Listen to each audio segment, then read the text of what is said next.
अस्सलाम वालेकुम class 9 unit 14 chapter ratio and proportion theorem 14.13 in the theorem the internal bisector of an angle of a triangle divides the side opposite to it in the ratio of the length of the sides containing the angle।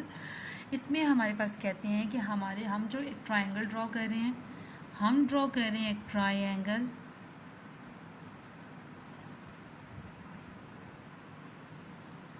which is ABC। कहते हैं the internal bisector of an angle of a triangle divides the opposite side. यहाँ से लेकर यहाँ तक theorem the internal bisector. अब कहते हैं कि एक हम एंगल लेंगे जो क्या कर रहा है, ट्राइंगल की ऑपोजिट साइड को डिवाइड कर रहा है। तो फॉर एग्जांपल मैंने कौन सा एंगल ले लिया, एंगल ए ले लिया, और एंगल ए क्या कर रहा है, ट्राइंगल की ऑपोजिट साइड को डिवाइड कर रहा है। और किस पॉइंट पे डिवाइड कर रहा है, डी पॉइंट पे डिवाइड कर रहा है। हमारा गिवन यहाँ तक ही था। गिवन में कहते हैं the internal bisector of an angle of a triangle divide the opposite side. तो हमने एक एंगल ले लिया ए, एंगल ए क्या कर रहा है, डिवाइड कर रहा है साइड बी सी को, यानी ऑपोजिट साइड को टू पार्ट्स में क्या कर रहा है, डिवाइड कर रहा है। तो हम क्या लिखेंगे यहाँ पे, in triangle A B C given हम क्या लिखेंगे, in triangle A B C internal angle bisector, internal angle bisector of angle A meets CB at the point D। मतलब हमने कहाँ तक गिवन था कि हमने एक ट्राइंगल ए बी सी ली है, उसका इंटरनल एंगल ए लिया है, वो डिवाइड कर रहा है उस अपोजिट साइड को। किस पॉइंट पे डिवाइड कर रहा है, डी पॉइंट पे। आप बी ले सकते हो, बी किसको डिवाइड करेगा, ए सी को, और आप सी भी ले सकते हो, सी किसको डिवाइड करेगा, ए बी को। तो ज़्यादा इजी ये था कि सामने सामने हम करते हैं, तो मैंने इस वजह से ये वाला कर लिया कि बुक में भी यही वाला हुआ है। नेक्स्ट कहते हैं कि डिवाइड करता है in the ratio of the length of the sides containing the angle. अब हम वैसे तो हम लास्ट टाइम थ्योरम्स करते थे जो उसमें जो साइड्स डिवाइड होती थी, हम कहते थे कि ए ई की जो रेशो इक्वल है वो किसके, ई सी के, और ए डी की जो रेशो किसकी इक्वल है, डी बी के।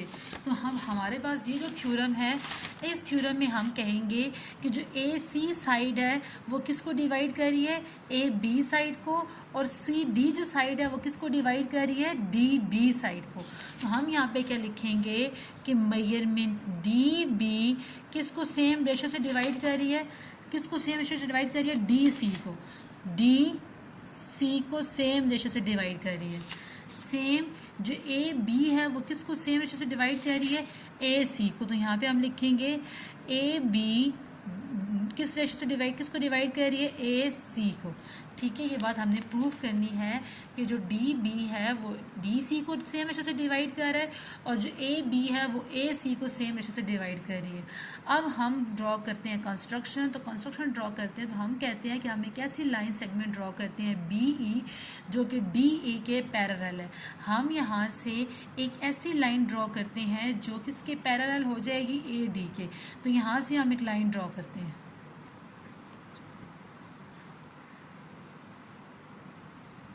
Draw line B E. हम क्या लिखेंगे, ड्रॉ अ लाइन सेगमेंट लिखेंगे, ड्रॉ अ लाइन, हम लिखेंगे draw a line segment B E which is parallel to D A, कि बी किसके पैरेलल है, डी ए के। और उसके बाद हम क्या करेंगे कि हम सी को इस लाइन को इतना आगे एक्सटेंड करेंगे कि वो उसको ए की पॉइंट पे क्या करें, मीट करें। ठीक है, इसको थोड़ा सा और आगे बढ़ा देते हैं। आप जब स्केल से करेंगे ना तो फिर आपकी डायग्राम छोटी सी बनेगी। मैंने स्केल से नहीं किया आपको समझाने के लिए, तब मेरी ऐसी डायग्राम बनी। ठीक है, हम करेंगे to meet C A produce at E, हम लिखेंगे टू मीट सी ए को मीट कर रही है जब हमने क्या किया, प्रोड्यूस्ड किया एट ई पे। उसके बाद हम क्या करेंगे, एंगल्स का नेम दे देंगे। यहाँ पे हम एंगल 1 कह देते हैं, इसको एंगल 3 कह देते हैं और इसको हम एंगल 2 कह दें, क्योंकि उन्होंने कॉन्टेनिंग एंगल्स की भी बात की तो हमने एंगल्स के नेम दे दिए। अब हम ड्रॉ करते हैं, प्रूफ की तरफ आते हैं। कहते हैं ए डी जो है वो पैरेलल है ई बी के and E C intersect them. A D जो है वो ई बी की पैरेलल है, लेकिन ए सी क्या कर रहा है, इसको इंटरसेक्ट कर रहा है। ठीक है, देखो ए डी जो है वो पैरेलल है किसके, ई बी के। ए डी पैरेलल है ई बी के and E C intersects them.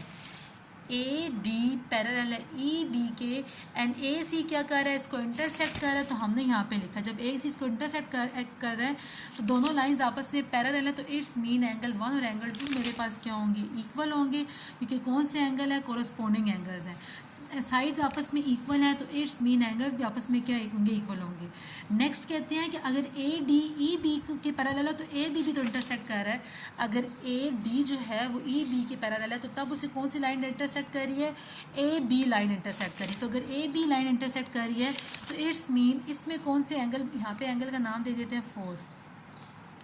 पहले ये था कि जो ए डी है वो ई बी की पैरेलल है और इंटरसेक्ट लाइन कौन सी कर रही है, ए सी। तो एंगल 1 के लिहाज से कौन सा एंगल बन रहा है, एंगल 2 एक ही लाइन पे लाई कर रही है ना, तो एंगल 1 एंगल 2 के इक्वल होगा। नेक्स्ट हम बात करते हैं ए डी जो है वो पैरेलल है किसके, ए बी के। ए डी जो है वो किसकी पैरेलल है, ए बी के, और इन दोनों को इंटरसेक्ट कौन सी लाइन कर रही है, ए बी इंटरसेक्ट कर रही है। देखो ए डी को और ए बी को कौन सी लाइन इंटरसेक्ट कर रही है, ए बी इंटरसेक्ट कर रही है। तो यहाँ पे एंगल कौन सा बन रहा है 3 और यहाँ पे एंगल कौन सा बन रहा है 4। आपको ये बात पता है कि अल्टरनेट एंगल कौन सा, अगर एक एंगल यहाँ बना और एक एंगल यहाँ बना तो ये अल्टरनेट एंगल्स होते हैं, और अल्टरनेट एंगल हमेशा आपस में क्या होते हैं, इक्वल होते हैं। तो यहाँ पे मैंने क्या लिखा, अल्टरनेट एंगल लिखा। गिवन में मैंने ये बात की थी कि ये जो बाइसेक्ट कर रही है उस लाइन को, जब उस लाइन को बाइसेक्ट करें तो इट्स मीन एंगल 1 और एंगल 3 भी क्या होंगे। जैसे देखो हम बाइसेक्टर ऑफ एंगल क्या होता है, अगर यहाँ पे एंगल 60 है तो हाफ एंगल कितना हो जाएगा 30 और हाफ एंगल कितना हो जाएगा 30।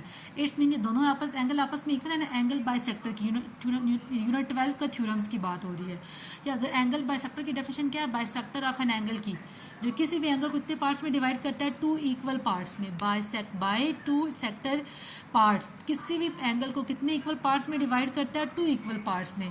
तो इट्स मीन अगर हम यहाँ पे बात करते हैं तो एंगल 1 एंगल 3 के क्या होगा, इक्वल होगा। ये बात हमें क्या है, गिवन है। एंगल 1 एंगल 3 के इक्वल क्यों है, क्योंकि मेरे पास हमने क्या ड्रॉ किया, bisector of an angle draw किया, और बाइसेक्टर की डेफिनेशन क्या होती है, जो किसी भी एंगल को 2 इक्वल पार्ट्स में क्या करती है, डिवाइड करती है।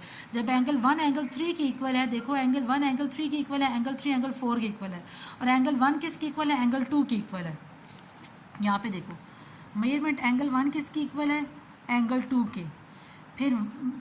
फिर मेरे पास यहाँ पे हम कहते हैं मेजरमेंट एंगल 1 इक्वल है किसके, मेजरमेंट एंगल 3 के, और एंगल 3 आगे से किसके इक्वल है, 4 के। और यहाँ पे मेजरमेंट एंगल 2 भी 1 3 के इक्वल है, 3 4 के इक्वल है। इट्स मीन 2 भी किसके इक्वल होगा, 4 के इक्वल होगा। तो यहाँ पे हमने लिख दिया मेजरमेंट एंगल 2 किसके इक्वल है, मेजरमेंट एंगल 4 के, फ्रॉम 1 2।